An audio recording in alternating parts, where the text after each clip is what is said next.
దేవుని పరిశుద్ధ నామములో అందరికీ వందనములు. వాక్యమును ధ్యానించుకుందాం.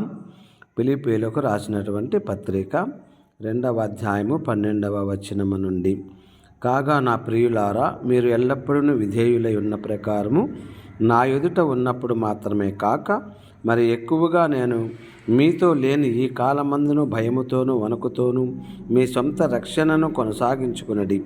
ఎందుకనగా మీరు ఇచ్చయించుటకును కార్యసిద్ధి కలుగ చేసుకున్నటకును తన దయా సంకల్పము నెరవేరుటకై మీలో కార్యసిద్ధి కలుగ చేయువాడు దేవుడే.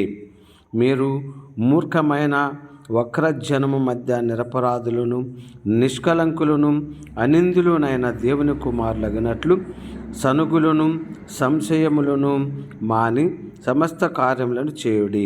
అట్టి జనము మధ్యను మీరు జీవవాక్యమును చేతపట్టుకొని లోకమందు జ్యోతుల వలె కనపడుచున్నారు. అందువలన నేను వ్యర్థముగా పరిగెత్తలేదనియు నేను పడిన కష్టము నిష్ప్రయోజనము కాలేదనియు క్రీస్తు దినమున నాకు అతిశయ కారణము కలుగును. మరియు మీ విశ్వాస యాగములోను దాని సంబంధమైన సేవలోను నేను పానార్పణముగా పోయబడినను. నేను ఆనందించి మీ అందరితో కూడా సంతోషించును. ఇటువలనే మీరును ఆనందించి నాతో కూడా సంతోషించుడి.